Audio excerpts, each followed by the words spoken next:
Entonces hemos visto toda la parte del complejo membranoso, ¿cierto? El sistema membranoso, como quieran entenderlo, ¿sí? Entonces hemos hablado de envoltura nuclear, hemos hablado de los retículos endoplásmicos, tanto rugoso como liso, hemos hablado de cisternas, hemos hablado de aparato de Golgi, hemos hablado de membrana celular, hemos hablado de lisosomas, ¿sí? Ahora vamos a entrar a la parte de dos organelos muy importantes que tienen que ver con la energía en la célula, ¿ya? En el libro usualmente, no sé, creo que el único que lo hace así es el Audecircle que estamos manejando como texto base. Primero hablan de fotosíntesis, ¿sí? Y luego hablan de respiración celular, que son los procesos energéticos primordiales dentro de la célula. Lo vamos a hacer al revés, ¿ya? Ustedes cuando repasen el libro, profundicen o vean algunas cosas del libro, primero tienen que pasarse a la parte de respiración celular, porque en el libro antes está fotosíntesis, ¿ya? Con esa salvedad vamos a ver estas dos partes, ¿sí? Entonces vamos a hablar de la mitocondria.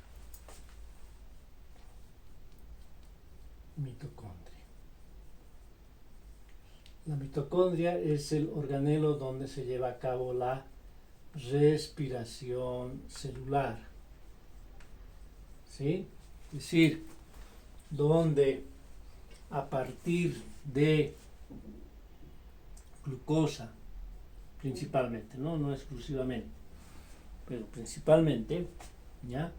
Más oxígeno, ¿sí? Se obtiene como productos anhídrido carbónico más agua. Y obviamente acá hay una liberación, más que liberación, acumulación de energía, ¿no? En una molécula que llamamos ATP. ¿Ya? ATP. ¿Sí?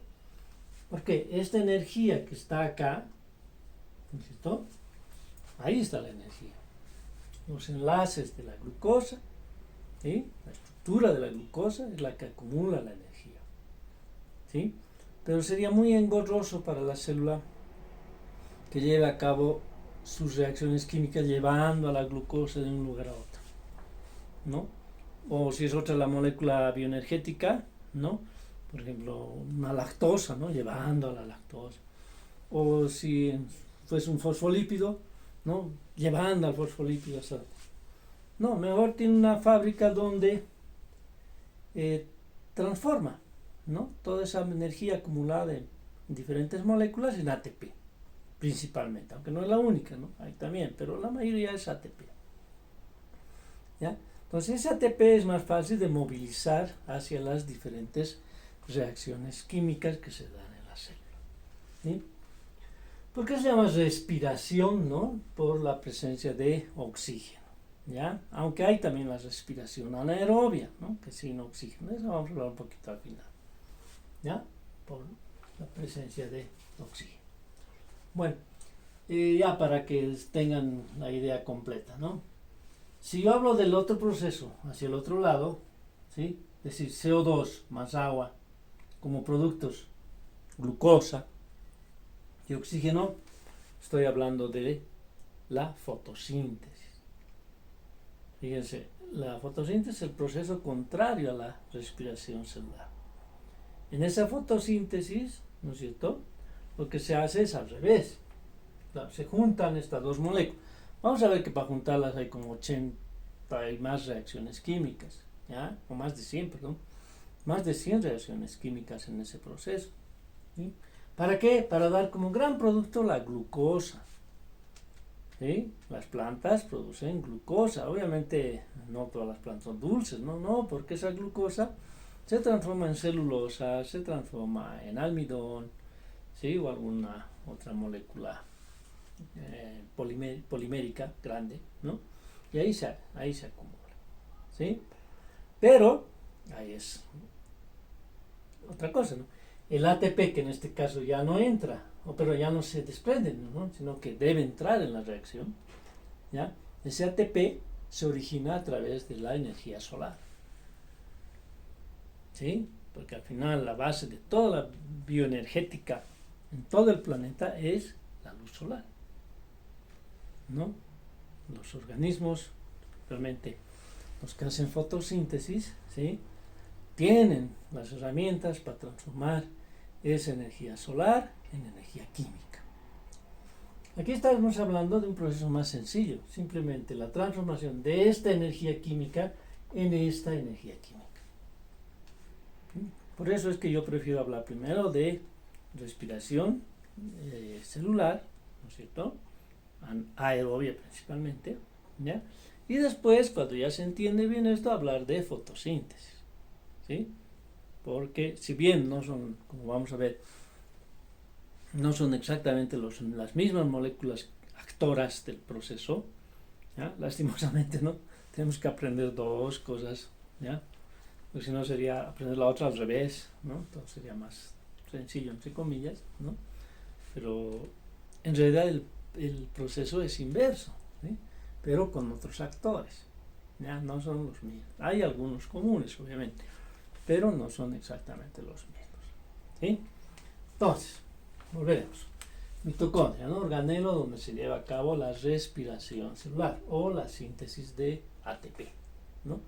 Pero ojo, ¿a través de dónde? A través de otras moléculas que tienen energías en sus enlaces. Ya aquí hemos puesto la glucosa, ¿no? Pero pueden ser otros, por ejemplo, los ácidos grasos, ¿sí? Ácidos grasos, los lípidos, ¿no? O incluso pueden, si es necesario, a partir de las proteínas, ¿ya? Estos dos son los más comunes, ¿ve? Estos son nuestro combustible cuando nosotros comemos todos los días, principalmente azúcares, ¿no? O carbohidratos, como quieran llamar, azúcares, grasas, ¿sí? Y proteínas, que es lo que básicamente los alimentos como nutrientes contienen, ¿no? O sea, mayoritariamente, ¿ya? Algunos alimentos los tres, otros solo dos, otros difícil encontrar uno, pero uno solo, ¿ya? Pero estos son los tres. Dos son para que funcionemos, ¿sí? Hagamos un trabajo, ¿ya? Y generemos calor para nosotros mismos, ¿sí? Y las proteínas son para restituir nuestro sistema celular, ¿ya? Reparar, regenerar nuestras células, tejidos, etc. Pero, en último caso, ¿no?, si yo no como esto ni esto, puedo acudir a las proteínas, ¿sí? Entonces ustedes les dan un menú de 3 cosas. Usted decida qué va a comer el resto de su vida: azúcares, grasas o proteínas. Elijan proteínas, ¿no?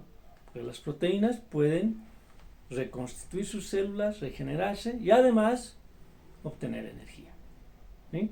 En cambio, si eligen azúcares, están fregados, ¿no? No tienen con qué reconstituir sus células. Si eligen lípidos, tampoco, ¿ya? Solo las proteínas tienen esa dualidad. ¿Vamos? Bueno, si bien en el proceso de respiración celular básicamente hablamos de azúcares y de ácidos grasos, ¿no?, en su mayoría, ¿ya? ¿Está? Bueno, la mitocondria, recuerden, es de origen bacteriano. Cuando nosotros hablábamos de evolución ya biológica, ¿no?, dijimos en algún momento, ¿sí?, la célula eucariota que se formó trabajosamente, ¿no?, una célula eucariota, ya que tenía su núcleo, ¿no?, en algún momento fue invadida por bacterias capaces de hacer síntesis de ATP, ¿sí? Ahí ingresaron esas bacterias y con los años, con la evolución simultánea de las dos cosas, ¿ya?, esas bacterias, ¿no?, sintetizadoras de ATP, se han transformado, porque ha habido una transformación, no son las iniciales. Es decir, esta es una bacteria, ¿no? Bacteria. bacteria, ya que hoy en día llamamos mitocondria, ¿no? Mitocondria. No es lo mismo, es decir, yo ahora no puedo sacar las mitocondrias de la bacteria o de la célula, ¿sí? Y quererlas cultivar como cultivo una bacteria, ¿ya? A una bacteria la pongo en un medio de cultivo y en horas a la temperatura adecuada, con los nutrientes adecuados, etcétera, voy a obtener millones, si no miles de millones de la misma bacteria. ¿Sí? Acá no.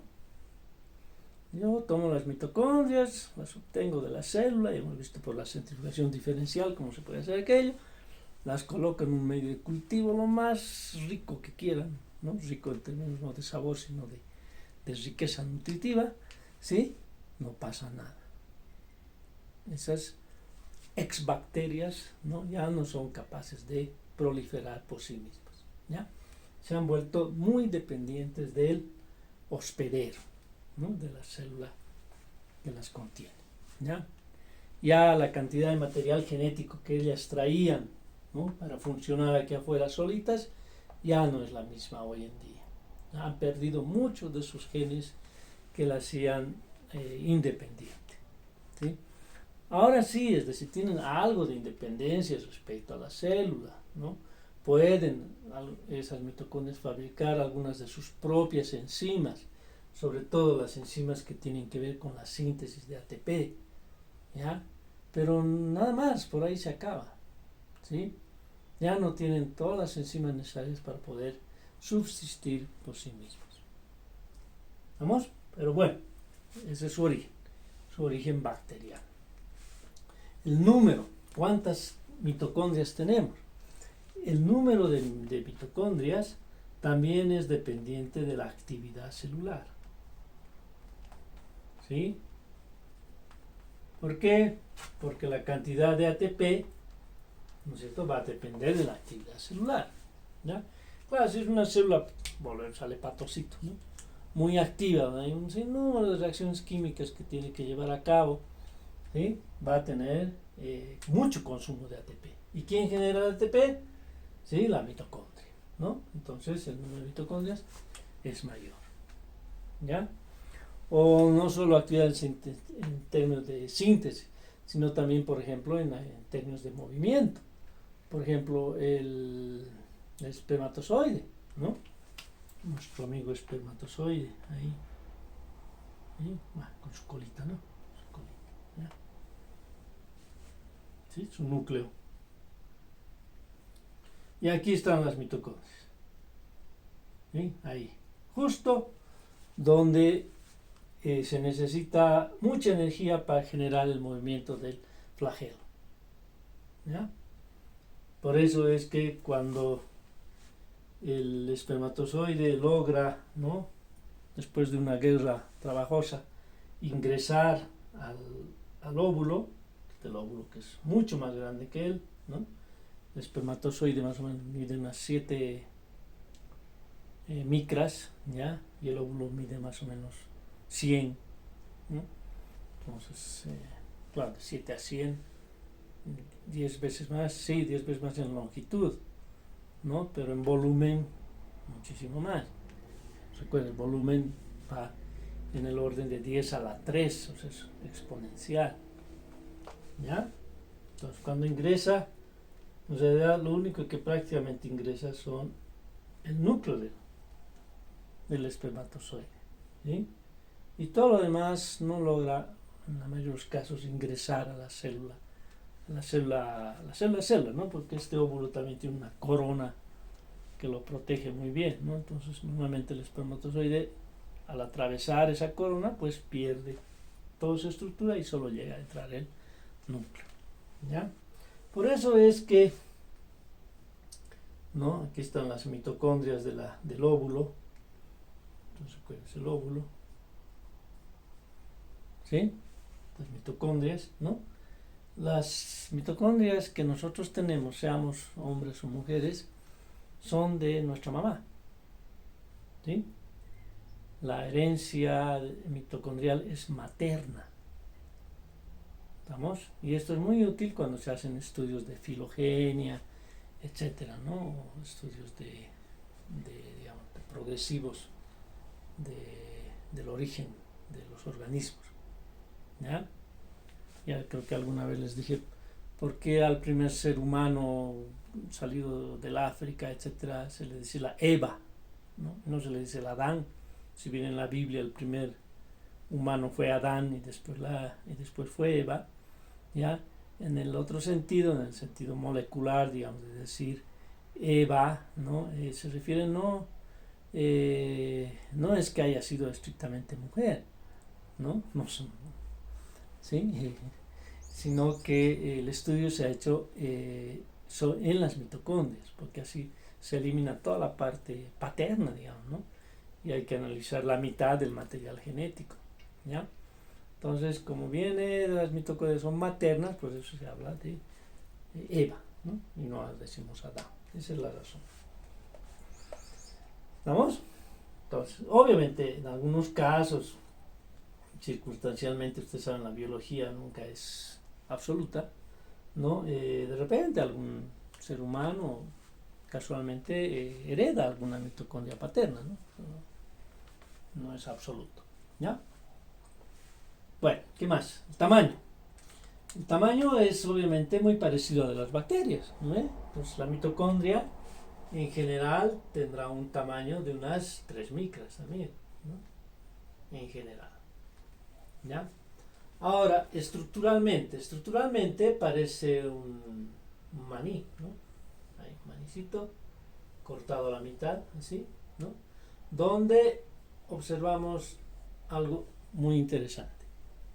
Esto muy chiquito mi dibujo. Vamos a hacerlo acá. Voy a mover un poquito esto. Voy a girar un poquito. Ahí, ya. Ahora sí, ¿no? Ahí. Ya. Está cortado, ¿no? Entonces tenemos interesantemente una doble membrana también, ¿ya? Esta es la membrana externa y esta plegada es la membrana interna. ¿Sí? Membrana interna. ¿Ya? ¿Qué más hay? Hay DNA mitocondrial. Es decir, la mitocondria tiene su propio DNA. DNA mitocondrial. ¿Sí? ¿Qué más tiene? Tiene sus propios ribosomas.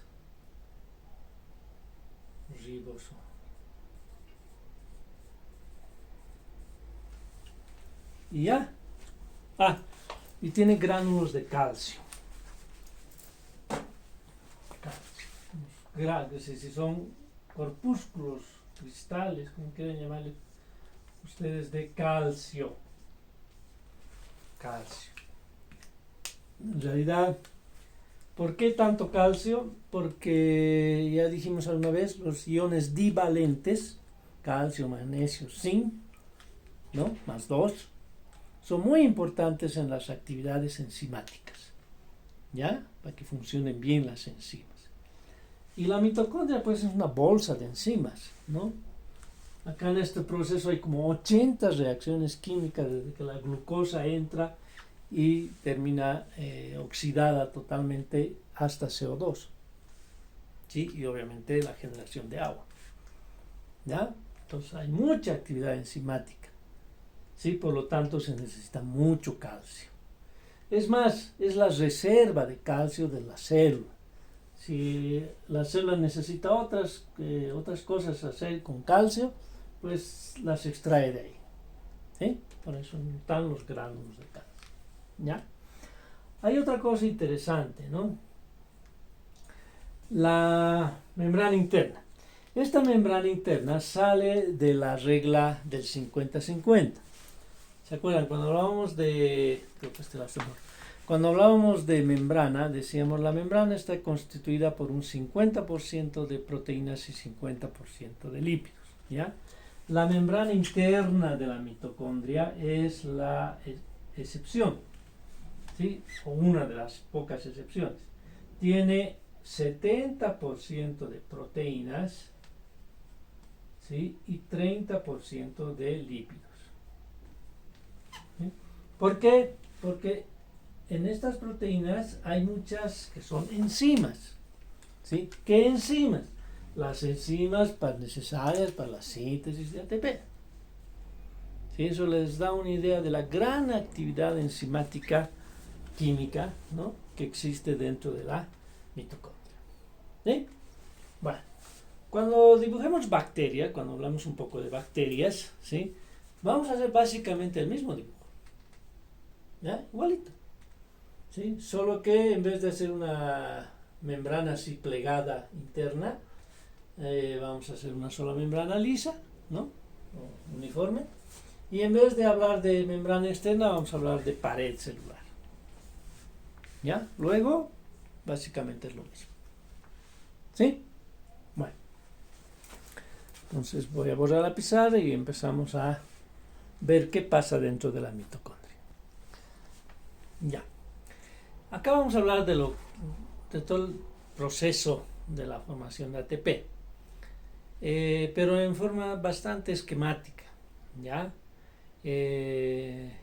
Porque esto lo van a ver muy bien en bioquímica, es decir, sobre todo en la primera bioquímica, que es la parte estructural, ¿no es cierto?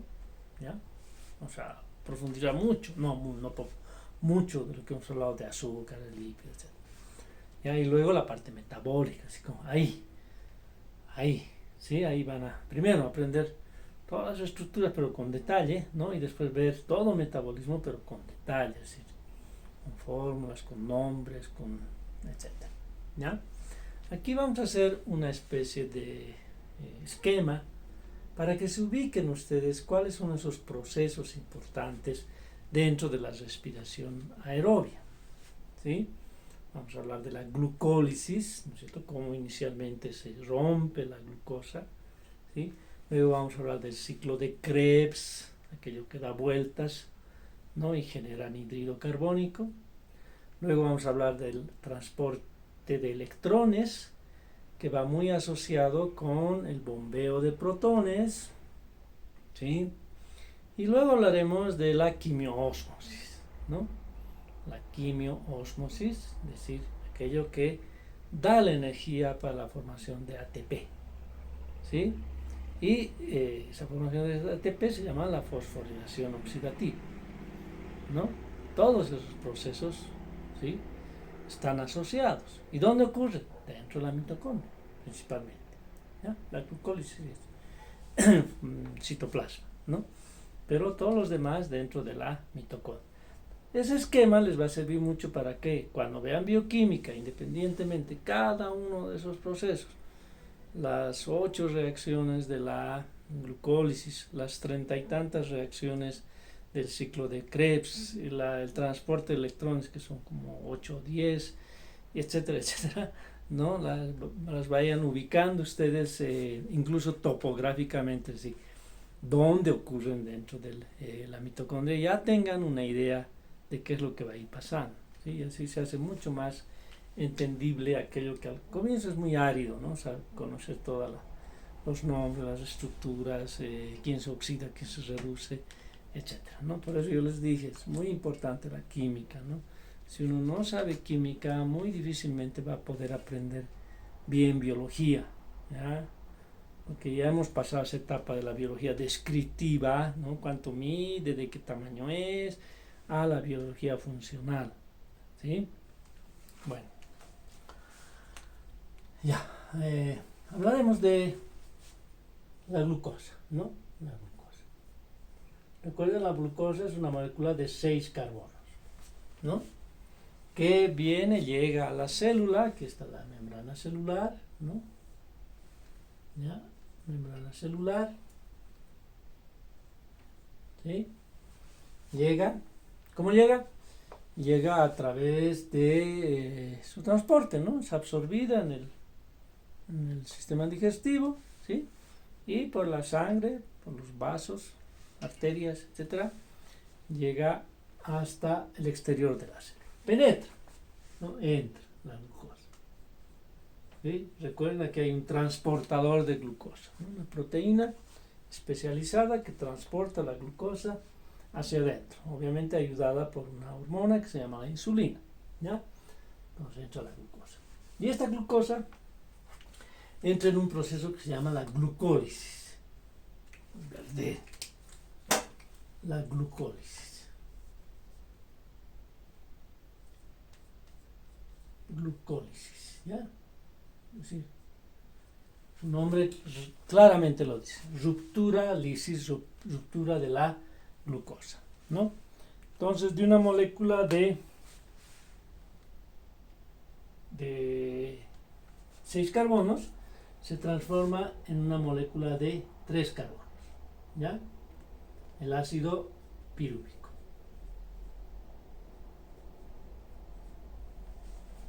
¿Sí? El ácido pirúvico, que tiene 3 carbonos. Ese ácido pirúvico, aquí está la membrana externa de la mitocondria, ¿sí? Y aquí está, voy a pintarlo un poquito alejado, la membrana interna de la mitocondria. ¿Sí? Ese ácido pirúvico va a atravesar, lo voy a hacer por aquí, más facilito. Recuerden, tiene 3 carbonos, ¿no? Se transforma en acetilcoenzima A, que es una molécula de 2 carbonos, ¿ya? Acetilcoenzima A.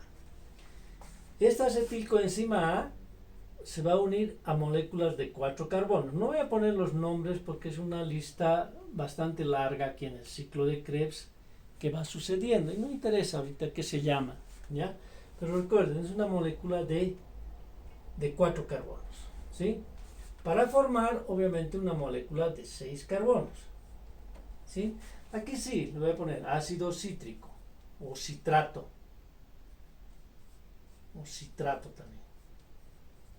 Van a ver en los libros que hay 2 formas de pintar estas moléculas del ciclo de Krebs, en su forma ácida o en su forma iónica, es decir, que han perdido su protón, ¿ya? Y le llamamos citrato, ¿no? Así como ácido acético, acetato, ácido cítrico, citrato, ¿ya? Es lo mismo, igual tiene 6 carbonos, ¿sí? Y aquí da vueltas, ¿no? En lo que llamamos el famoso ciclo de Krebs. ¿Sí? Ciclo de Krebs. Ahora bien, en este proceso primero se pierde un carbono. Sí, momentáneamente voy a tener una molécula de 5 carbonos y luego se pierde otro carbono, que es una molécula de 4 carbonos y esto sigue dando vueltas, ¿no? Acá, por si acaso, es donde pueden ingresar los lípidos, ¿sí? Recuerden, los lípidos son moléculas de policarbonadas, ¿no? Los fosfolípidos principalmente, o los triglicéridos, tienen cadenas largas de carbonos, ¿sí? Y ellos se pueden ir rompiendo de a dos, ¿no? Y formar la acetilcoenzima A. O sea, cuando yo como lípidos, ingreso al ciclo de Krebs de esta manera. Si como azúcares, ¿no? La mayoría de los azúcares, antes de llegar a la célula, ya han sido transformados en glucosa, ¿ya? Entonces ingresan por este lado, ¿sí? Las proteínas dependen, ¿no? Depende. Algunos aminoácidos pueden entrar incluso por el ciclo de Krebs, ¿ya? Algunos aminoácidos pueden entrar por la parte del ácido pirúvico, etc., ¿ya? Pero eso es excepcional, ¿no? Decíamos, los aminoácidos normalmente no los usamos para generar energía, los usamos para construir nuestras propias proteínas. O sea, no deberían estar aquí normalmente, eso quiero decir, ¿ya? Muy excepcionalmente los vamos a usar como fuente de energía, ¿sí? Pero normalmente construimos nuestras propias proteínas. A los azúcares y a las grasas sí las metemos acá porque son nuestro combustible. ¿Vamos? Bueno, en este proceso, ¿sí? Se generan, voy a poner una sola flechita para no hacerlo muy complicado, ¿ya? Se generan a su vez electrones y se generan protones, ¿ya? Protones, ¿sí? También se genera, aquí hay ya el primer producto de esa respiración aerobia, ¿no? Anhídrido carbónico, ¿sí? CO2, ¿ya? O sea, cuando la molécula sale de 6 a 5 pierde un carbono, ¿cómo? Como anhídrido carbónico. Cuando pasa de 5 a 4 también, ¿no? También genera anhídrido carbónico. Ya este anhídrido carbónico luego sigue su camino, es decir, se junta con el agua, ¿no? Pero no para formar glucosa, ¿no? Sería muy fácil, sino para formar ácido carbónico, ¿ya? El ácido carbónico luego se disocia y forma bicarbonato más protones. A los protones los agarra la hemoglobina y se los lleva, ¿no es? Eso hemos visto, ¿ya? No se asusten, van a ver varias veces ese proceso, ¿ya? Pero solo para hacer el recuerdo, para que vean que todo tiene una relación, ¿no? Y luego, cuando llegan al pulmón, otra vez se juntan el bicarbonato con los protones que lleva la hemoglobina, forman el ácido carbónico vuelve a disociarse en CO2 y agua y el CO2 sale al aire por la respiración, ¿no? Entonces el CO2 no viaja, bueno, en parte sí, como gas disuelto en la sangre, pero más viaja en forma de bicarbonato, ¿sí? Bueno, entonces tenemos los electrones y los protones. Estos electrones y protones, perdón, aquí voy a continuar con mi membrana, que no está muy bien, ya. Estos electrones y protones, por un lado, los protones van a ser bombeados para que se vayan acumulando en gran medida en el espacio intermembranoso, ¿no? Entre esta membrana y esta membrana, este espacio, ¿ya? Van bombeando. Pero, ¿se acuerdan, no? La bomba de protones, ¿ya? Esa bomba de protones funciona sobre la base de ¿qué? Sobre la base de que aquí hay unas moléculas, ¿sí? Que contienen grupos metálicos, o sea, tienen principalmente hierro y cobre, ¿sí? Los transportadores de electrones, también llamados citocromos. Aquí se lo voy a escribir, citocromos, ¿ya? Moléculas que tienen color, ¿sí? Dentro de la célula, ¿ya?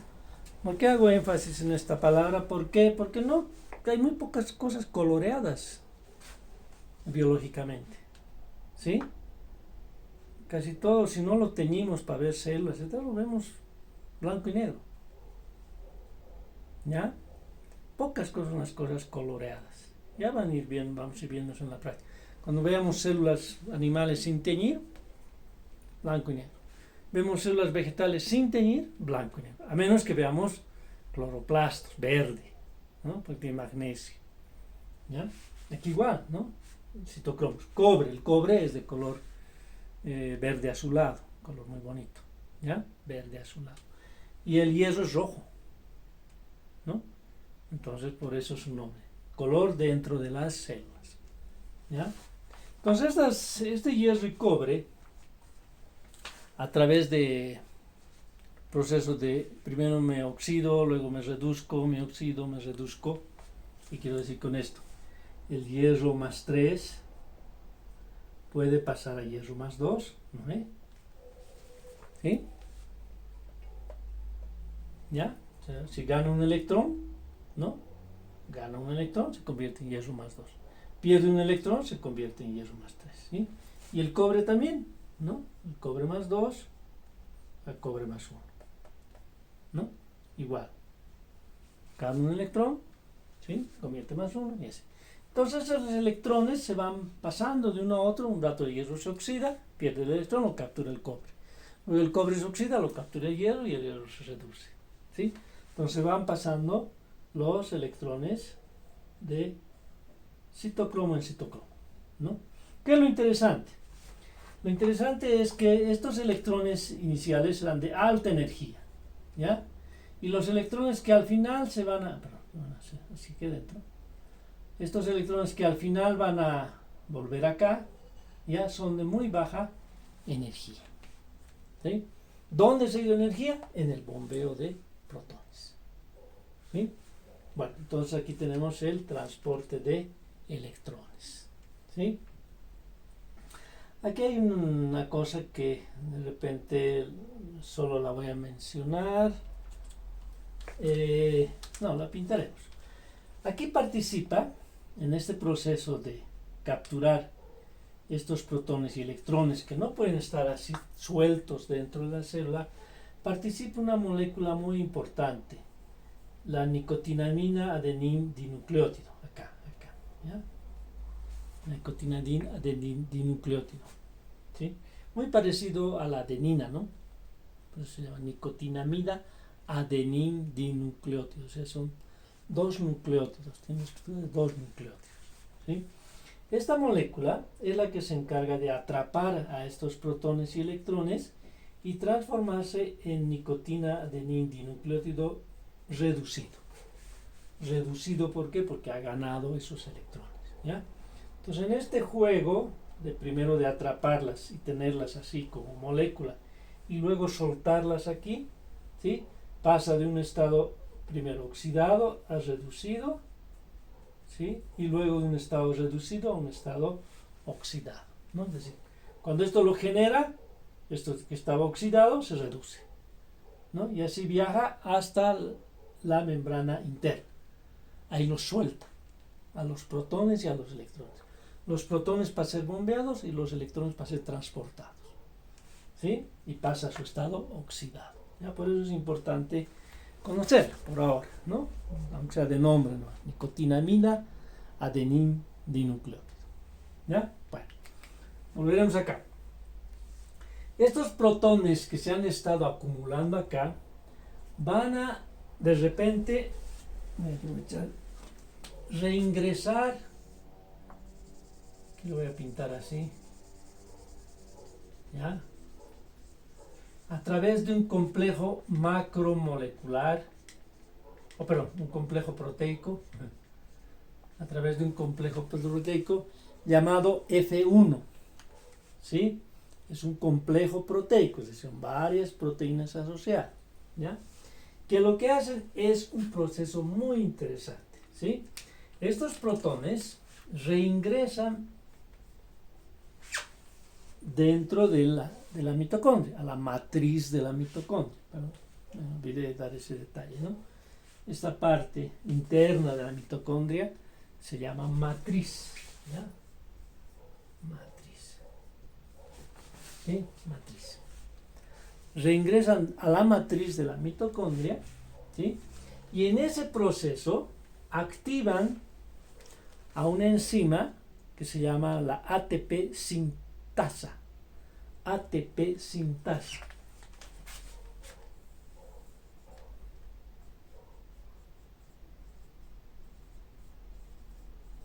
¿Sí? Que es una enzima que sintetiza ATP. Su nombre correcto debía ser ATP sintetasa, ¿no? Pero para abreviar un poco, se llama ATP sintasa, ¿ya? ¿Qué es lo que hace? Lo que hace es juntar el ADP con un fosfato y generar la gran molécula que queremos, ¿no ve? El ATP. ¿Sí? ATP. Es decir, toda esa energía que traía la glucosa en sus enlaces, ¿no? Se ha ido oxidando la glucosa, ¿no? Y esa energía ha servido para que finalmente esa energía, ¿sí?, se acumule en el enlace de un difosfato con un fosfato para formar el trifosfato, ¿sí? La ATP. ¿Sí? Bueno, ahora acá ya no sé dónde meterlo. Acá. Vamos a hacer algo milagroso aquí. Ya. Fíjense. Los protones han vuelto. ¿No ven? Estos. Estaban inicialmente, se produjeron acá, pero fueron capturados. ¿No ven? Después son bombeados. Después retornan, ¿no? Y lo propio con los electrones, ¿no? Aquí fueron generados por la oxidación, ¿no? Fueron generados, los electrones transitoriamente fueron capturados, luego soltados a los citocromos, transportados y nuevamente se liberan, ¿no? Claro, ya son electrones de baja energía, pero son electrones, ¿ya? Ahora, esos protones más esos electrones, ¿sí? ¿Se juntan con quién? Con el oxígeno, ¿sí? Con el oxígeno. Ya no se ve. Así, con esto vamos a acabar, así que no os preocupéis, ¿ya? Los protones más los electrones se juntan con el oxígeno y ¿qué generan? Agua. ¿Sí? El agua. Y ahí está el otro gran producto, ¿no? El anhídrido carbónico y el agua. Pues decimos, glucosa más oxígeno, CO2 y agua. Pero no había sido así directito, ¿no? Había sido bastante tramitado el asunto de llegar a ese fin. ¿Sí? Bueno, ya me ha entrado la luz. Un poco la ventana.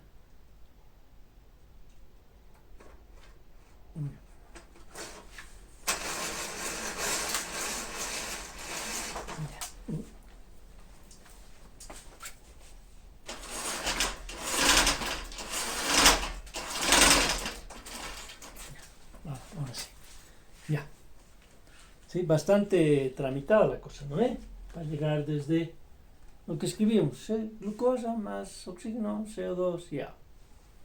¿No? Como 80 reacciones químicas. ¿Sí? Bueno. Fíjense qué interesante, ¿no? Glucosa más oxígeno, digamos. Como primer actor, el oxígeno. No. A veces el último. ¿Sí? El último que participa en toda esta oxidación, ¿no? A pesar de que decimos el oxígeno es el gran oxidante, el último que participa en este proceso es el oxígeno. ¿Cómo qué? Como el que captura los protones y los electrones y los juntos los convierte en agua. ¿Ya? ¿Vamos? Entonces es la respiración aerobia. ¿Sí? La anaerobia no va por todo esto. ¿Sí? La anaerobia empieza igual, llega a ácido pirúvico. Hasta ahí llega. ¿Sí? Y de ahí sigue otro camino hacia la formación de etanol o ácido láctico. ¿Sí? Es decir, no se llega hasta CO2 y agua, en estado de oxidación total. ¿Vamos? Bueno, la fotosíntesis, que la veremos en un próximo video, es todo lo contrario, ¿ya? Al revés, ¿sí?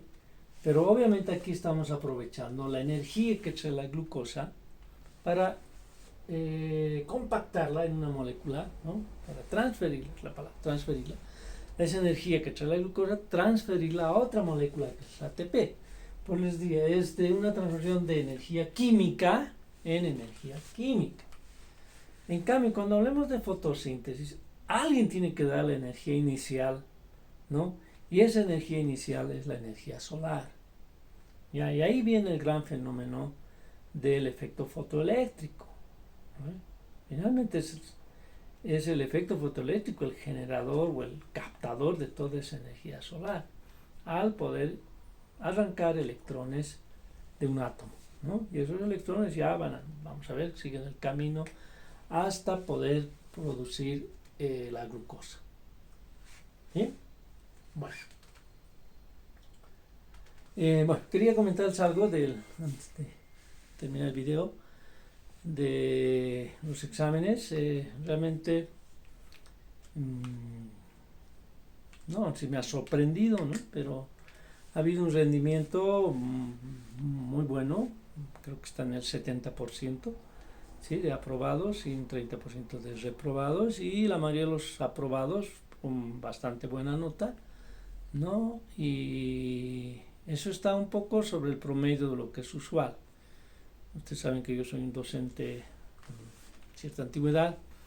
Normalmente el promedio aprobado, sobre todo en el primer parcial, oscila por el 65%. ¿Ya? En este caso me he llegado al 70%.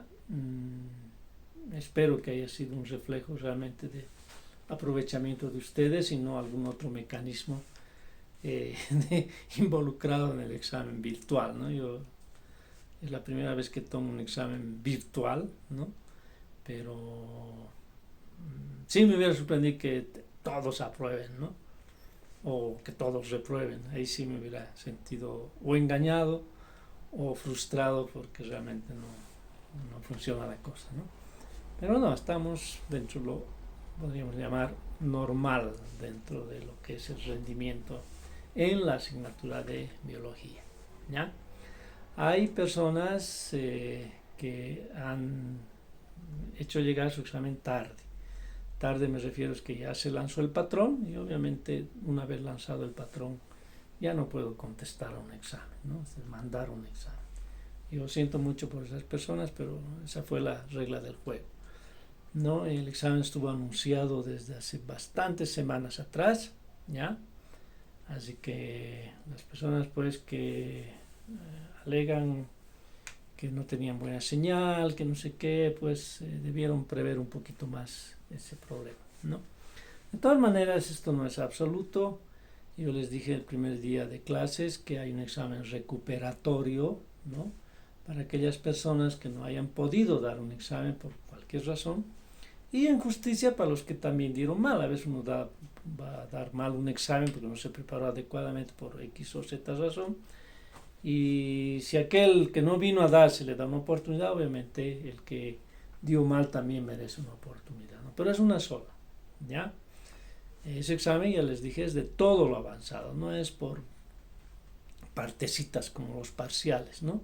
Sino es de todo lo avanzado, ¿ya? Así hayan dado, por ejemplo, las personas que hicieron llegar tarde su examen, pues el examen recuperatorio les va a servir para recuperar ese examen, pero es de toda la materia, no es por partes, ¿ya?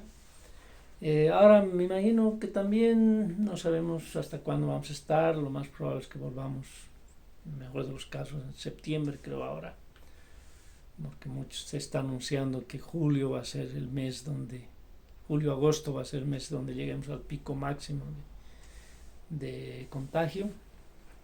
Entonces yo tenía la esperanza de que volvamos en agosto y no tengamos mucho problema con la parte práctica, pero creo que va a ser septiembre y de repente vamos a tener que encontrar mecanismos que un poco más estresantes para poder no cumplir, ¿no? Sino llevar a cabo las prácticas de manera que les sea parte de su formación, sobre todo en destrezas, habilidades en el laboratorio, ¿no? Bueno, pero es otra historia, ¿no? Yo me imagino que de acuerdo a lo que se pinte, habrá alguna disposición también para aquellas personas que evidentemente no han dado algún examen sobre todo por una mala conexión o porque físicamente no pudieron llegar a un lugar donde haya una conexión, ¿no? De todas maneras, de los 118 alumnos que tengo en mi lista oficial han dado examen 105, ¿no? Entonces es un muy buen número, ¿ya? E incluso más que creo que cuando son momentos normales, ¿no? Siempre hay un grupo, por lo menos de un 10% que no da examen, por una razón u otra, ¿ya? Entonces, aquellos que hicieron llegar tarde su examen, no se preocupen, ¿sí? No pierdan la cabeza por eso. Y los que no han dado, pues van a tener la opción también del examen recuperatorio, ¿no? Bueno, hasta luego.